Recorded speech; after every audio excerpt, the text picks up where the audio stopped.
రాజ్యాంగ నిర్మాత విశ్వరత్న ప్రపంచ మేధావైనటువంటి డాక్టర్ బిఆర్ అంబేద్కర్ గారి 135వ జయంతి పురస్కరించుకుని మన నందకొండూరు నియోజకవర్గంలో పట్టణంలోని ఆయన గారి విగ్రహం దగ్గర పూలమాల వేసి మా ఎంఆర్పీఎస్ నాయకులు అయితేనేమి, దళిత సంఘాలు అయితేనేమి, బడుగు బలహీన వర్గాలు అయితేనేమి, ముస్లిం మైనార్టీలు అయితేనేమి అందరూ ఆయన గారికి నివాళులు అర్పించారు.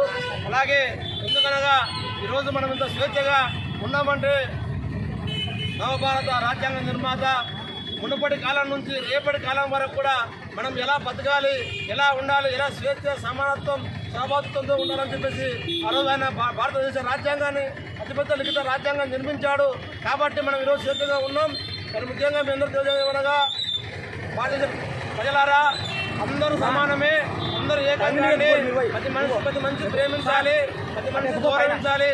కాబట్టి ఈరోజు ఈ భారత రాజ్యాంగం నిర్మించడానికి 2 సంవత్సరాల 11 ఏళ్ళ 18 రోజులు పట్టింది. ఆయన నిరంతరం శ్రమించి నిద్ర పోకుండా కూడా భారత రాజ్యాంగాన్ని రచించారు.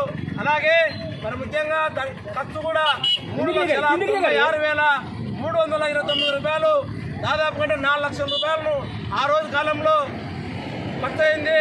అంత దగ్గర ఉండి ఆయన భారత రాజ్యాంగ నిర్మాతగా నిర్మించేటువంటి ఈరోజు మనము స్వేచ్ఛ, సమానత్వం, సమానత్వంతో మనం ఈరోజు తిరగలుగుతాం. కాబట్టి ప్రజలారా అందరూ మన డాక్టర్ బిఆర్ అంబేద్కర్ జయంతి వచ్చినా కానీ, ఉత్సవం వచ్చినా కానీ ప్రతి ఒక్కరు మనం ఐక్యతతో కలిసి ముందుకెళ్ళాలని కోరుతున్నాం. Thank you so much. జై భీమ్.